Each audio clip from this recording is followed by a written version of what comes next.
Hi students, last 2 classes మనం quadratic equations గురించి నేర్చుకున్నాం. వాటి యొక్క బేసిక్స్ నేర్చుకున్నాం. క్వాడ్రాటిక్ ఈక్వేషన్స్ని ఎలా సాల్వ్ చేయాలో కూడా నేర్చుకున్నాం. ఓకే, అలా సాల్వ్ చేయడానికి ఫ్యాక్టరైజేషన్ మెథడ్ వాడి నేర్చుకున్నాం లాస్ట్ క్లాస్లో. ఈ క్లాస్లో మనం క్వాడ్రాటిక్ ఫార్ములా వాడి క్వాడ్రాటిక్ ఈక్వేషన్స్ సాల్వ్ చేద్దాం. ఓకే, సో ఇది చాలా ఎగ్జైట్మెంట్గా ఉంటుంది మీకు. చూడండి, సో మనం ఇక్కడ క్వాడ్రాటిక్ ఫార్ములాని ఎలా డెరైవ్ చేస్తావో చూస్తాం. ఫస్ట్ 3 minutes మనం ఎలా డెరైవ్ చేసుకుంటామో ఈ ఫార్ములాని చూద్దాం. అసలు ఫార్ములా అంటే ఏంటి? రెడీమేడ్గా ఉండడం అనమాట.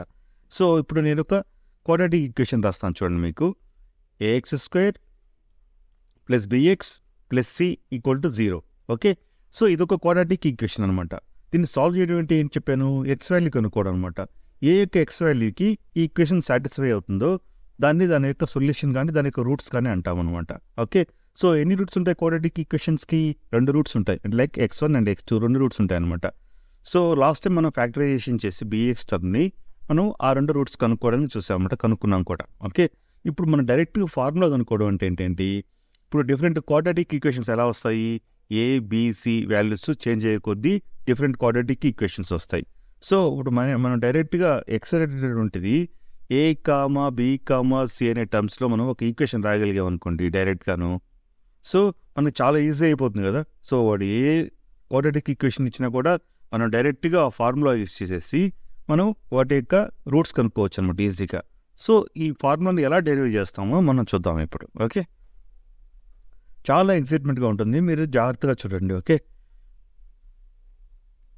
సో ఇప్పుడు ax² + bx + c అనేటువంటిది రాస్తాను. చూడండి, ax² + bx + c = 0 ఇది మన క్వాడ్రాటిక్ ఈక్వేషన్. ఓకే, నేను ఇప్పుడు ఏం చేస్తానంటే ఈ ఈక్వేషన్ని మొత్తాన్ని ఏ తోటి డివైడ్ చేస్తాను. ఎంటైర్ ఈక్వేషన్ని బోత్ సైడ్ ఈక్వేషన్ని డివైడ్ చేస్తే తేడా ఏం రాదు కాబట్టి left side ax²/a + bx/a okay + c/a = 0/a. Okay, so both side divide చేస్తున్నాను కాబట్టి ఇటువంటి తేడా రాదు. ఇప్పుడు ఇక్కడ ఏ క్యాన్సిల్ అయిపోయి x² మిగులుతుంది, రైట్?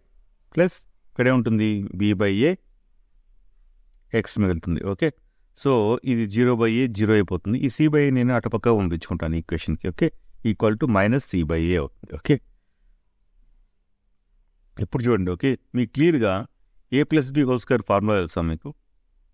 ఫార్ములా కంటే కూడా మనం a + b × a + bని 2 సార్లు మల్టిప్లై చేస్తే వచ్చేదనమాట అది. ఓకే, సో అదేంటిది? a² + 2ab + b² అనమాట అది. ఓకే, సో ఈ క్వాడ్రాటిక్ ఫార్ములాని కంప్లీట్ స్క్వేరింగ్ ఫార్ములా అని కూడా అంటారు అనమాట. అంటే మనం కంప్లీట్ స్క్వేర్ వచ్చేలా చేసుకుంటాం అనమాట. ఓకే, సో ఇక్కడున్న టర్మ్స్ని వాడుకొని మనం కంప్లీట్ స్క్వేర్ వచ్చేలాగా మార్చుకుంటాం అనమాట. అది ఎలా మార్చుకుంటానో క్లియర్గా చెప్తాను చూడండి మీకు. ఓకే, సో ఇక్కడ నేను a² ఉంది కదా, a² + 2ab + b² కదా. సో నేను ఇక్కడ ఎక్స్ని అట్లానే a² లెక్కన రాస్తాను. Okay, right. ప్లస్ 2ab రాస్తాను. 2ab రాయాలి అంటే ఓకే 2 పెట్టేశాను. ఓకే, ఏ అంటే ఏ స్థానంలో ఇక్కడ ఏముంది? ఎక్స్ కదా, ఎక్స్ పెట్టేశాను. ఓకే, సో ఇక్కడ ఏముంది? ఇంకా b/a ఉంది. చూడండి, b/a రాస్తాను. సో ఇక్కడ మనకి ఇక్కడ b/a x ఉంది కానీ 2 × b/a x లేదు. ఓకే, అందువల్ల ఒక 2ని డివైడ్ చేస్తాను. ఇప్పుడు న్యూమరేటర్లో ఒక 2ని యాడ్ చేశాను కాబట్టి డామినేటర్లో కూడా ఒక 2ని యాడ్ చేయాలి. ఇప్పుడు ఏమవుతుంది? ఈ 2 క్యాన్సిల్ అయిపోయి b/a x అయిపోతుంది అనమాట. అంటే ఈక్వేషన్ ఏ విధంగా కూడా మారదనమాట. ఒరిజినల్ ఈక్వేషన్ అలానే ఉండిపోతుంది ఒరిజినల్ ఈక్వేషన్. సో ఇప్పుడు చూడండి, నేను ఇక్కడ ఏం రాశాను? a² రాశాను. 2 × a అంటే ఇక్కడ x అన్నాను కదా, x రాశాను. b/2a రాశాను అనమాట. ఇది ఒక b టర్మ్గా రాశాను, అంటే 2ab రాశాను. ఓకే, ప్లస్ ఇక్కడ నేనేం చేస్తానంటే ఒక టర్మ్ని యాడ్ చేస్తాను. ఎందుకంటే మనకు b² కూడా టర్మ్ ఉండాలి కాబట్టి ఇక్కడ ఏం చేస్తానంటే నేను b/2aని హోల్² యాడ్ చేస్తాను. ఓకే, సో b/2aని హోల్² యాడ్ చేస్తాను left side of the equation. ఒక ఈక్వేషన్లో మనం లెఫ్ట్ సైడ్ ఏదన్నా యాడ్ చేస్తే మనం ఆటోమేటిక్గా రైట్ సైడ్ కూడా యాడ్ చేయాలి కదా, లేకపోతే ఈక్వేషన్ తేడా వచ్చేస్తుంది. Okay, so right side -c/a as it ఈస్గా రాసేసాను. ఇక్కడ లెఫ్ట్ సైడ్ b/2a హోల్² యాడ్ చేశాను కాబట్టి రైట్ సైడ్ కూడా b/2a హోల్² నేను యాడ్ చేస్తాను. చూడండి. ఓకే, సో ఇప్పుడు ఒరిజినల్ ఈక్వేషన్ ఏ విధంగా మారలా? మనకు 2 సైడ్ b/2a² క్యాన్సిల్ అయిపోతుంది, రైట్ సైడ్ -c/a ఉండిపోతుంది. ఇక్కడ 2 క్యాన్సిల్ అయిపోయి సేమ్ b/a × x ఉండిపోతుంది అనమాట. కాకపోతే మనం కొంచెం ఈక్వేషన్స్ని ఆల్టర్ చేసుకున్నాం అనమాట. a + b² ఫార్మాట్లో రాయడానికి కొంచెం ఆల్టర్ చేసుకున్నాం. ఓకే, సో ఇప్పుడు లెఫ్ట్ సైడ్ చూసుకుంటే దాన్ని ఎట్లా రాసుకోవచ్చు, a ప్లస్ బి హోల్ స్క్వేర్గా రాసుకోవచ్చు డైరెక్ట్గా కదా. ఓకే, అంటే ఇక్కడ ఏ అంటే ఎక్స్, బి అంటే ఇది b/2a అనమాట. ఓకే, సో నేను ఇప్పుడు రాస్తాను చూడండి, ఎక్స్ ప్లస్ b/2a హోల్ స్క్వేర్గా రాసుకోవచ్చు left side, isn't it? Okay, so right side దాన్ని కూడా సింప్లిఫై చేద్దాం. ఈక్వల్ టు మైనస్ c/a, ఇదేంటి ప్లస్ b/ అంటే స్క్వేర్ కదా, b²/2 స్క్వేర్ అంటే 4, a స్క్వేర్ అంటే a స్క్వేర్. ఓకే, సో ఈ రెండింటికి మనం ఎల్సిఎం తీసుకోవాలి. ఎల్సిఎం తీసుకొని చేయడం అంటే రెండు ఫ్రాక్షన్స్ని అడిషన్ చేయాలంటే సేమ్ డినామినేటర్ ఉండాలన్నమాట, లేకపోతే రెండు ఫ్రాక్షన్ యాడ్ చేయలేం. సేమ్ డినామినేటర్ ఉంచడం కోసం ఏం చేస్తానంటే నేను ఈ టర్మ్ని దీనికి న్యూమరేటర్లోను 4aతో మల్టిప్లై చేస్తాను, డినామినేటర్తో కూడా 4aతో మల్టిప్లై చేస్తాను. అప్పుడే తేడా రాదు కదా, ఈక్వేషన్ రెండు క్యాన్సిల్ అయిపోతాయి అనమాట. ఇప్పుడు ఎలా మారిపోతుంది చూడండి. So minus 4ac, okay, minus 4ac upon 4 into a square 4a square, okay, plus b²/4a², right. So ఇప్పుడు నేను సేమ్ డినామినేటర్ ఉన్నాయి కాబట్టి న్యూమరేటర్ని యాడ్ చేసుకుంటాను. Okay, so 4a², so numerator ఏంటి minus 4ac plus b², right. So ఇక్కడికి వచ్చి నేను ఎరేస్ చేశాను. ఓకే, సో ఇప్పుడు మనం లెఫ్ట్ సైడ్ చూసుకుంటే ఇక్కడ ఈక్వేషన్కి ఏముంది, స్క్వేర్ ఉంది కదా, స్క్వేర్ని అటు పక్క పంపిస్తే అవుతుంది, స్క్వేర్ రూట్ అవుతుంది. ఓకే, చేద్దాం అలాగే. Okay, X plus b/2a equal to square root of, so దీన్ని b² - 4ac కదా, ఇలా రాస్తాను, b² - 4ac upon 4a². Okay, so నేను దీన్ని మళ్ళీ ఇక్కడ రాస్తాను చూడండి, ఎక్స్ ప్లస్ b/2a. సో ఈ స్క్వేర్ రూట్ని న్యూమరేటర్కి డినామినేటర్కి సపరేట్గా రాస్తాను.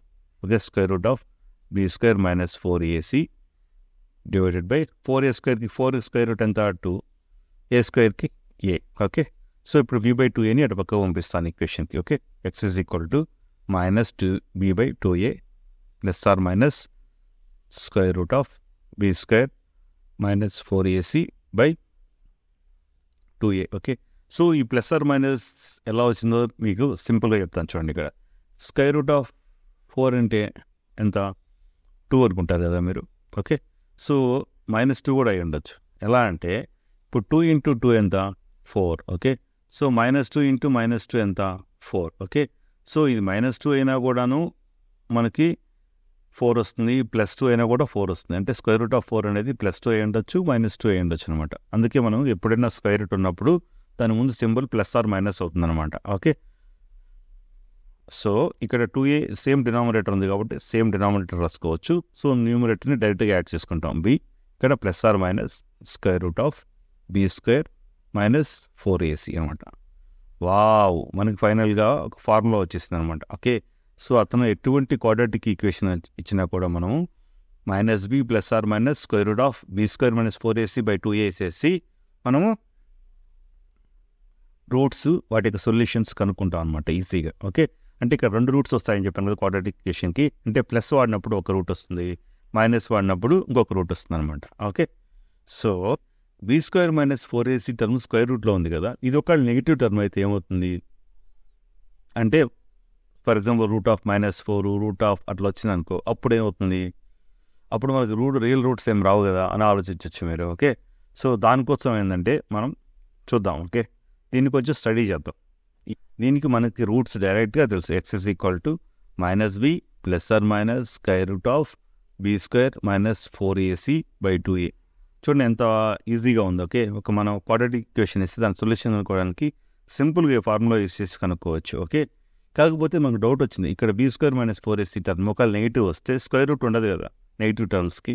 సో అప్పుడు ఏమవుతుంది అంటే ఏంటంటే ఈ యొక్క ఫార్ములా అంటే ఈ క్వాడ్రాటిక్ ఈక్వేషన్ యొక్క సొల్యూషన్స్ అంటే వాటి యొక్క రూట్స్ ఎలా ఉంటాయో అంటే వాటి యొక్క బిహేవియర్ అనమాట, అంటే వాటి యొక్క నేచర్ అనేది ఈ b² - 4ac టర్మ్ మీద డిపెండ్ అయి ఉంటుంది. ఓకే, అందువల్ల b² - 4ac టర్మ్ ఏమంటారంటే డిస్క్రిమినెంట్ అంటారు. ఓకే, అంటే ఇది డిసైడ్ చేస్తుంది అనమాట ఎటువంటి రూట్స్ ఉంటాయో ఎటువంటి సొల్యూషన్స్ ఉంటాయి quadratic ఈక్వేషన్కి.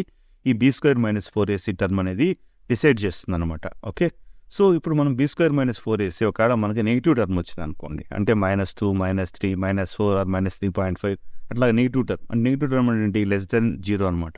b² - 4ac less than 0 అయిందనుకో మనకి రియల్ రూట్స్ ఉండవు. ఎందుకంటే స్క్వేర్ రూట్ లోపల నెగిటివ్ నెంబర్ ఉంటే మనకి రియల్ నెంబర్స్ రావు. ఓకే, సో ఇమాజినరీ నెంబర్స్ వస్తాయన్నమాట. వాటిని ఇమాజినరీ నెంబర్స్ అంటారు. దాన్ని మీరు హైయర్ స్టడీస్లో నేర్చుకుంటారు. ఓకే, ఇప్పుడు అవసరం లేదు. జస్ట్ స్క్వేర్ రూట్ లోపల నెగిటివ్ నెంబర్స్ ఉంటే ఇమాజినరీ నెంబర్స్ అనుకోండి. ఓకే, ఇమాజినరీ నెంబర్స్ ఉంటాయన్నమాట. రియల్ రూట్స్ ఉండవు అని క్లియర్గా తెలుస్తుంది మనకి. ఓకే, ఇమాజినరీ నెంబర్స్ ఉంటాయి. ఒకవేళ మనకి ఈ b² - 4ac టర్మ్ అనేది ఈక్వల్ టు 0 అయిందనుకోండి, అప్పుడు చూద్దాం ఎక్స్ అవుతుంది. సో ఈ టర్మ్ 0 అయిపోయింది. ఏ టర్మ్ 0 అయిపోయింది? సో ఇది మొత్తం 0 అయిపోయింది అనమాట. 0 అయిపోయినప్పుడు ఇక మనకి రూట్స్ ఏమొస్తాయి? -2/a ± 0 అయిపోతుంది. అంటే -b/2a -b/2a అంటే ఐడెంటికల్ రూట్స్ వస్తాయన్నమాట రెండు. అంటే b² - 4ac 0 అయితే ఏమొస్తాయంటే రియల్ రూట్స్ ఉంటాయి అండ్ ఐడెంటికల్ రూట్స్ ఉంటాయి. అంటే ఒకటే రూట్స్ అనమాట రెండు. ఓకే, ఒకవేళ మనకి ఈ b² - 4ac టర్ము పాజిటివ్ అయిందనుకోండి, అంటే √2, 2, 3, 4, 5 అట్లా పాజిటివ్ నెంబర్ అయిందనుకోండి. సో ఇది పాజిటివ్ నెంబర్ని మనం యాడ్ చేస్తున్నాం, -bకి సబ్ట్రాక్ట్ చేస్తున్నాం, అంటే అప్పుడు కూడా రియల్ రూట్స్ వస్తాయి. ఓకే, ఎందుకంటే రియల్ నెంబర్ వస్తుంది కాబట్టి పాజిటివ్ రూట్స్కి రియల్ నెంబర్స్ వస్తాయి కాబట్టి అది రియల్ రూట్స్ వస్తాయి. కాకపోతే ఐడెంటికల్ రూట్స్ డిస్టింగ్విష్ రూట్స్ వస్తాయి అనమాట. అంటే 2 డిస్టింగ్విష్ రూట్స్ వస్తాయి >0 అయితే. ఓకే, సో ఈ b² - 4ac అనేది డిసైడ్ చేస్తుంది కాబట్టి ఎటువంటి రూట్స్ వస్తాయో దీన్ని మనం డిస్క్రిమినెంట్ అంటారు.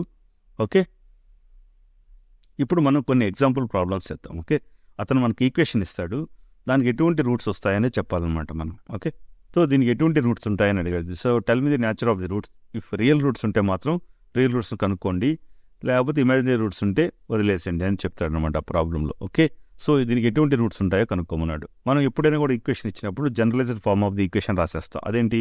ax² + bx + c = 0 మన generalized form of the equation. అంటే ఏంటి? ఇక్కడ మనం కరస్పాండింగ్గా కోఎఫిషియంట్స్ కంపేర్ చేస్తాం. a = ఎంత? 2 అంటే x² కోఎఫిషియంట్, b ఎంత? x coefficient -3. ఓకే, c ఎంత? కాన్స్టెంట్ 5. ఓకే, రాసేసి మనం డిస్క్రిమినెంట్ కనుక్కుంటాం అనమాట, ఎటువంటి రూట్స్ వస్తాయని. దానికి డిస్క్రిమినెంట్ అంటే ఏంటి? b² - 4ac కదా. సో b² - 4ac క్యాలిక్యులేట్ చేస్తాం. చూడండి, b² అంటే -3² -4 ఇంటూ a ఎంత? 2, c ఎంత? 5. ఓకే, ఇలా చేస్తే 3² is 9 -4 to 8 5 40 right. So we're getting -31. Okay, అంటే <0. సో -31 అంటే 0 కంటే తక్కువ ఉంటుంది. So it is negative side of the integers. Okay, so ఇప్పుడు ఏమవుతుంది? మనకి స్క్వేర్ రూట్ లోపల -31 వస్తుంది, దానికి రియల్ రూట్స్ ఉంటాయా? ఉండవు. ఓకే, సో రూట్స్ ఆర్, ఇక్కడ రాసండి, roots are imaginary, no real roots. Okay, no real roots. Okay, clear కదా మీకు? ఇప్పుడు నేను ఇంకొక ప్రాబ్లం చేస్తాను చూడండి. ఓకే, ఎప్పుడైనా ఈక్వేషన్ ఇచ్చగానే మీరు generalized form of the equation రాసేయండి. అదేంటి? ax² + bx + c = 0 అనమాట. సో నెక్స్ట్ ఏం చేస్తారు? స్టెప్ కంపేర్ ఏ కోఎఫిషియంట్స్ రాసేయండి. a = 2, b is equal to -6 and c = 3 right. Next ఏం చేస్తాం? ఇమీడియట్గా డిస్క్రిమినెంట్ అనుకుంటాం. డిస్క్రిమినెంట్ అంటే ఏంటి? b² - 4ac. ఓకే, ఇక్కడ b ఎంత? -6² -4 ఇంటూ a ఎంత? 2, c ఎంత? 3. ఓకే, 6² ఎంత? -6² ఎంత? Positive 36 right. -4 into 2 8, 8 3s are 24 right. So 2 and 1 right, 12. So 12 >0 నా కదా? >0 అంటే పాజిటివ్ నెంబర్. మన స్క్వేర్ రూట్ లోపల 12 లోపల అంటే ఒక పాజిటివ్ నెంబర్ వచ్చింది అనమాట. అంటే ఇప్పుడు మనకి రియల్ రూట్స్ వస్తాయి. Okay, so we have the real roots. Okay, so we have the real roots and 2 distinguish roots అనమాట. డిస్టింగ్విష్ రూట్స్ అనమాట అంటే ఒకటే రూట్స్ అనమాట, 2 వేరు రూట్స్ వస్తాయి. ఓకే, సో ఇప్పుడు మనం డైరెక్ట్గా దీని యొక్క సొల్యూషన్ అనుకుందాం. x is equal to ఎట్లా అనుకుంటు సొల్యూషన్ అనుకోవడానికి మనం ఫార్ములా డెరైవ్ చేసుకున్నాం. -b ± b² - 4ac upon 2a right. So equal to -b ఎంత? b ఎంత? -6. సో -6 ± b² - 4ac ఆల్రెడీ కనుక్కున్నాం. ఎంత వచ్చింది? 12 కదా. 12 వేసేయండి. ఓకే, బై 2 ఇంటూ a ఎంత? 2 right. Okay, so -6 right. 6 ± √12 by 4. Okay, so ఇక్కడ మీరు చూస్తే పైన 2 కామన్ తీయచ్చు. ఎలా తీయచ్చు చూస్తాను చూడండి. పైన 6 అంటే 2 into 3 కదా, 6 ఎలా రాసిద్దాం, ప్లస్ స్క్వేర్ రూట్ ఆఫ్ 12 ఎలా రాయచ్చు, 4 into 3 కదా, right, by 4 equal to 6 plus or minus 4 square root ఎంత, 2 కదా, 2 into square root 3 by 4. Okay, so by ఇక్కడ 2 కామన్ తీస్తారనుకోండి, రెండుట్లో నుంచి పైన ఏం మిగులుతుంది, 3 మిగులుతుంది కదా, 3 plus or minus square root 3 divided by 2. ఇక్కడ 2 కామన్ తీశారు, 2 సార్ క్యాన్సిల్ చేస్తాం. ఓకే, డైరెక్ట్ స్టెప్ ఇస్తాను. ఓకే, సో మనకు వచ్చిన రెండు రూట్స్ ఏంటి ఇక్కడ, 3 ప్లస్ రూట్ 3 డివైడెడ్ బై 2, ఇంకొకటి 3 minus root 3 divided by 2. Okay, రెండు డిస్టింక్ట్ రూట్స్ వచ్చాయి. ఓకే, డిస్టింక్ట్ రూట్స్ వచ్చాయి. ఓకే, రెండు డిస్టింక్ట్ రూట్స్ వచ్చాయి. ఓకే, అంటే డిఫరెంట్ రూట్స్ వచ్చాయి అనమాట. రెండు రియల్ రూట్స్ వచ్చాయి. సో రెండు డిస్టింగ్విట్స్ అండ్ రియల్ రూట్స్ వచ్చాయి మనకి. ఓకే, సో ఇదనమాట. ఓకే, సో మనకి ఇప్పుడు ఏ క్వాడ్రాటిక్ ఈక్వేషన్ ఇచ్చినా కూడా మనం డైరెక్ట్గా ఫార్ములా యూస్ చేసేసి వాటి యొక్క రూట్స్ని, వాటి యొక్క సొల్యూషన్స్ని కనుక్కోవచ్చు. ఓకే, సో మనకి ఇక్కడ ఒక ప్రాబ్లం అంటే, is it possible to design a rectangular mango groove whose length is twice its width and the area is 800 meters square? If so, find the length and breadth. Okay, so ఈ ప్రాబ్లంలో మనం ఒక rectangular తీసుకుందాం. Okay, so నేను ఒక rectangle ఇస్తాను చూడండి, ఇది ఒక రెక్టాంగులర్ తీసుకున్నాం. ఓకే, సో మనకి బ్రెడ్త్ అండ్ విడ్త్ కనుక్కున్నాడు. ఎప్పుడైనా కూడా మనకి ఏం కనుక్కున్నాడో వాటిని మనం ఒక వేరియబుల్గా అసైన్ చేసుకుంటే సగం ప్రాబ్లం అయిపోతుంది. సో ఇక్కడ లెంత్ వచ్చి మనకు తెలియదు, ఎక్స్ అనుకున్నాం, విడ్త్ వచ్చి బ్రెడ్త్ వచ్చి తెలియదు దాన్ని వై అనుకున్నాం. ఓకే, సో మనకి ఏమి ఇచ్చాడు, so length is twice of the it's width అన్నాడు, అంటే X is equal to 2 into y, అంటే విడ్త్కి ట్వైస్గా ఉంటుంది అన్నాడు లెంత్, అంటే X is equal to 2y. ఇదొక కండిషన్. ఇంకొకటి ఏమి ఇచ్చాడు, ఓకే, ఏరియా ఎట్లా వస్తుంది రెక్టాంగులర్కి, ఎక్స్ ఇంటూ వై వేస్తే ఏరియా వస్తుంది, x into y is equal to 800 అని ఇచ్చాడు. ఓకే, సో ఇప్పుడు నేనేం చేస్తానంటే ఈ ఎక్స్ ఈజ్ ఈక్వల్ టు 2yని దీంట్లో సబ్స్టిట్యూట్ చేస్తాను ఈ ఈక్వేషన్లో. అప్పుడే వస్తుంది ఎక్స్ బదులు 2y పెడితే 2y into y equal to 800, right. So 2y square equal to 800, right. So 800 ఇటు పక్కది ఇచ్చేస్తే 2y square minus 800 equal to 0. Okay, దీన్ని ఫర్దర్ సింప్లిఫైగా 2 ఫ్యాక్టర్గా ఉంది కదా, 2 తీసేస్తే అంటే 2 కామన్ తీస్తాను అనమాట, అంటే y square minus 400 equal to 0. Okay, అంటే 2 అటు వెళ్తే 0 అయిపోతుంది, y square minus 400 equal to 0. అంటే ఇప్పుడు ఒక మన క్వాడ్రాటిక్ ఈక్వేషన్ వచ్చింది అనమాట ఫార్మాట్. అదేంటి, ax square plus bx plus c equal to 0. ఇక్కడ ఎక్స్ స్క్వేర్ కోఎఫిషియంట్ అంటే ఇక్కడ వై కదా, వేరియబుల్ ఏదైనా ఉండొచ్చు, ఎక్స్ అయినా ఉండొచ్చు, వై అనొచ్చు. వై స్క్వేర్ కోఎఫిషియంట్ ఏమైంది, 1 అయింది, అంటే ఏ ఈక్వల్ టు 1 అనమాట. అసలు ఎక్స్ టర్మ్ ఉంది అంటే వై టర్మ్ ఉంది ఎక్కడ లేదు, అంటే బి అనేది 0 అనమాట. ఓకే, కాన్స్టెంట్ అనేది ఉంది, ఎంత అది, -400. ఓకే, ఇది యూజ్ చేసి మనం వై వాల్యూ కనుక్కోవచ్చు అనమాట. సో ఎలా కనుక్కోవచ్చు, y value minus b plus or minus square root of b square minus 4ac upon 2 into a వేస్తాం, రైట్. సో ఈక్వల్ టు బి ఎంత 0 కదా, నాకేం లేదు. So plus or minus square root b square కూడా 0 మైనస్ 4 into a అంతా 1, C అంతా -400 divided by 2 into a అంటే 1. ఓకే, చేసామనుకోండి. So 400 into minus of minus plus అయిపోతుంది, 4 into 4 1600 అవుతుంది, అంటే స్క్వేర్ రూట్ ఆఫ్ 1600 బై 2 అవుతుంది. ఓకే, 40 కదా, ఓకే 40 బై 2 అవుతుంది, అంటే 20 వస్తుంది అనమాట. ఓకే, ప్లస్ ఆర్ మైనస్ 20 అని వస్తుంది. మనం ఇది ఒక డిస్టెన్స్ కాబట్టి ప్లస్ 20ని తీసుకుంటాం. ఓకే, సో ఇప్పుడు మనకి y వచ్చేసింది, y అనేది 20 అయింది. ఓకే, సో ఎక్స్ ఎంత అవుతుంది, 2 times ఆఫ్ ది y కాబట్టి 2 into 20 అంటే 40 అవుతుంది అనమాట. ఓకే, సో మనకి ఎక్స్ అనేది లెంత్ అనేది 40, y అనేది 20 అనమాట, అంటే పాసిబుల్ అనమాట. ఓకే, పాసిబుల్ అవుతుందా లేదా చెక్ చేయమన్నాడు. Okay, so it's possible. అంటే ఇక్కడ ఎక్స్ టర్మ్ అంటే ఇక్కడ బిఎక్స్ టర్మ్ లేకపోతే చాలా సింపుల్గా రాసుకోవచ్చు. ఎలా అంటే ఇది వై స్క్వేర్ ఇజ్ 400 కదా, వై స్క్వేర్ అటు పంపిస్తే 400, వై స్క్వేర్ ఇజ్ 400 అవుతుంది. వై అవుతుంది స్క్వేర్ రూట్ ఆఫ్ 400 అవుతుంది. స్క్వేర్ రూట్ ఆఫ్ 400 అంటే కూడా plus or minus 20. Okay, so ఇది సింపుల్గా రాసుకోవచ్చు, కాకపోతే మీకు జస్ట్ మనం డెరైవ్ చేసిన ఫార్ములా రూపంలో చూపించాను అనమాట సొల్యూషన్, అంతే. ఓకే, సో మీకు ఏదైనా డౌట్స్ ఉంటే కమెంట్ సెక్షన్లో రాయండి, లైక్ చేసి షేర్ చేయండి వీడియోని. Thank you so much.